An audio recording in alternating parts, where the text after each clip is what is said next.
HD class में आपका हार्दिक स्वागत करता हूं। जैसा कि मैंने कल की क्लास में बताया था निसंक्रमण और निसंक्रमण की 4 विधियां, तो आज इन 4 विधियों के बारे में हम स्टार्ट कर रहे हैं। तो पहली जो अपनी क्या लिखवाया था, फर्स्ट में कल क्या लिखवाया था, पहले जो अपनी थी वो क्या थी, ताप द्वारा। तो ताप में फर्स्ट क्या लिखवाई थी, सीधी लो और शुष्क ताप। तो आज हम इन दोनों के बारे में पढ़ेंगे विस्तार से, ठीक है। सुनिए, यानी कि सीधी लो द्वारा। सीधी लो द्वारा यानी कि कैसे क्या होता है, यानी कि जैसे जो अपना बर्नर होता है,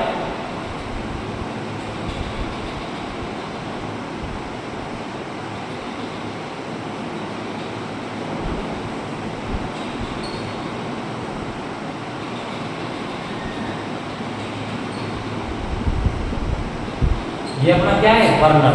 यानी कि सीधी लो द्वारा किसी उपकरण को निसंक्रमित करते हैं, उसको क्या बोलते हैं, डायरेक्ट हीट। अब डायरेक्ट हीट में जैसे मान के चलो ये अपना चाकू है, तो चाकू को निसंक्रमित करना है, तो चाकू को निसंक्रमित करना है, करते हैं तो कैसे करते हैं, डायरेक्ट हीट में।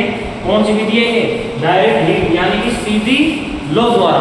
तो सीधी लो अगर इसमें हम चाकू ऐसे लगाएंगे तो चाकू जो क्या हो जाएगा, अपना निसंक्रमित। क्या हो जाएगा, निसंक्रमित। तो इसको निसंक्रमित तो हो जाएगा, लेकिन इसके कुछ नुकसान भी है। क्या नुकसान है, सुनिए।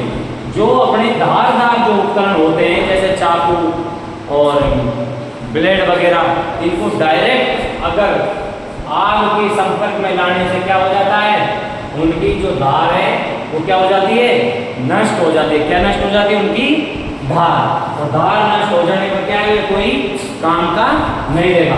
इसलिए इस विधि को सर्जरी में ना के बराबर काम में लिया जाता है।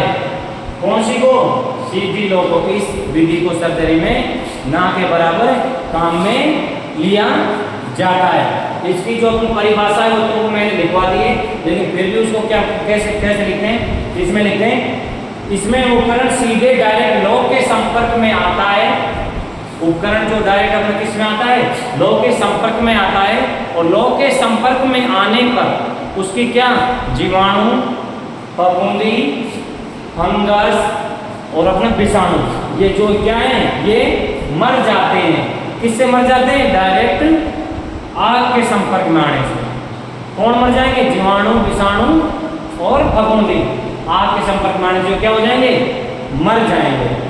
लेकिन इसको सर्जरी में ना के बराबर काम में लिया जाता है, क्योंकि ये एक तो धार खत्म करता है, दूसरा अगर आपने जरूरत से ज्यादा किसी उपकरण को, जैसे चाकू को आग के संपर्क में ले आए, तो वह मेल्ट भी होना स्टार्ट हो जाता है। तो ये आप जब तक ये निसंक्रमित नहीं होगा तो आपको उसको पकड़ के ही रखना पड़ेगा, सावधानी रखनी पड़ेगी, तो पूरा उपकरण जो गर्म होगा।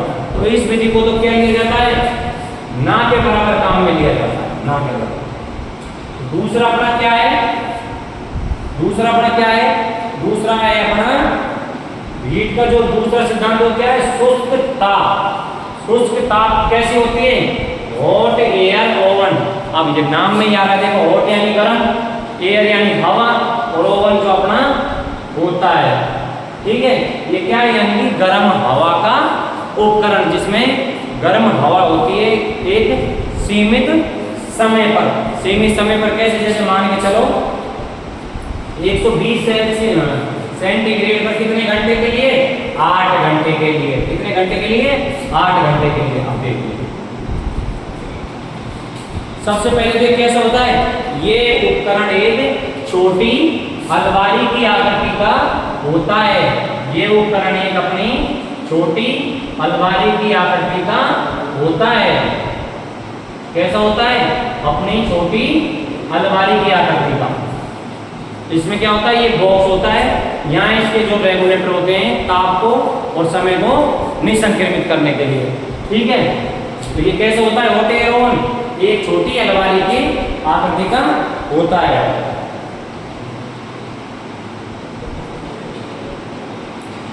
इस विधि में किस किस को निसंक्रमित करते हैं, सुनो। कांच के उपकरण, स्टील के उपकरण, स्टील के उपकरण के बाद में और क्या लिखा है, तेल और पाउडर। क्या करते हैं? तेल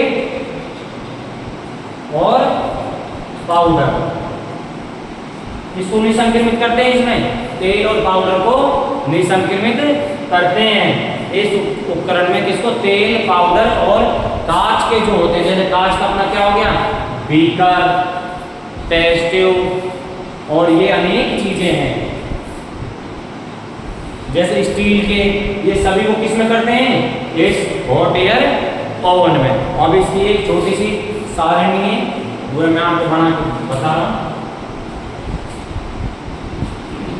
जैसे अब आपको एक एग्जाम्पल दूंगा, उसमें आप सीधा सीधा समझ जाओ। जैसे आपकी पेटीज होती है ठंडी, पेटीज को तुरंत गर्म करने के लिए किस में रखा जाता है?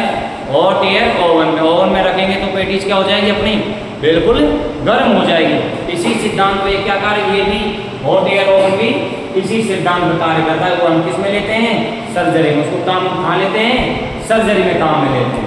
तो ये क्या है? जैसे देखिए अपना ये क्या है? ताप, और ये क्या है? समय। यहाँ क्या है? 120, और यहाँ कितना आ जाएगा? 8 घंटे के लिए। मान के चलो 120 अपन ने क्या है? ये है सेल्सियस। कितनी देर के लिए रखा जाता है? 8 घंटे के लिए। इसको ऑटोमेटिक, इसमें जो स्विच होते हैं उनमें मोड होता है कि उसमें 8 घंटे समय लगा। जैसे अपने वॉशिंग मशीन में कपड़ा धोते हैं ना, उसमें जैसे 3 मिनट के लिए लगा दिया तो 3 मिनट ही मशीन ऑटोमेटिक बंद हो जाए। इस प्रकार इसको भी 8 घंटे का कर दिया, और 8 घंटे में ही 120 सेल्सियस रहता है, ऑटोमेटिक बंद हो जाता है। अगला क्या है अपना? 140 में कितने? 25 घंटे। अब फिर उससे नीचे क्या है? 160। 160 में क्या है? 60 मिनट। 60 मिनट। उसके बाद में 170। 170 पे कितना है? 40 मिनट। ठीक है। तो आज की क्लास में इतना ही बताएंगे कि जो ताप से जो निसंक्रमित किया जाता है वो कैसे किया जाता है। फर्स्ट में तो क्या थी? सीधी लो। दूसरे में क्या है? Hot air oven. अब मैं आपको दिखाने जा रहा हूँ हॉट एयर ओवन। आखिर में एक्चुअल बुक में क्या कैसे डायग्राम दिखाया हुआ है ये देखिए। ये अपना सर्जरी के फ्रंट पेज में जो बुक है उसमें देखो ये डायग्राम स्पष्ट रूप से दिया हुआ है हॉट एयर ओवन। देख रहा है? इसमें ये 2 रैक बने हुए हैं, इनमें आप कांच के, पाउडर, जो भी उपकरण को रखकर लॉक कर दो, और यहाँ पर जो बिजली वाला स्विच है उसको लगा देंगे।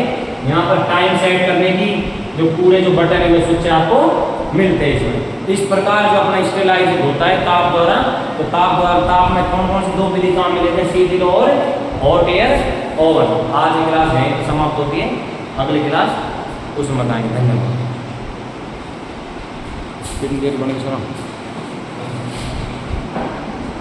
बंद कर दो।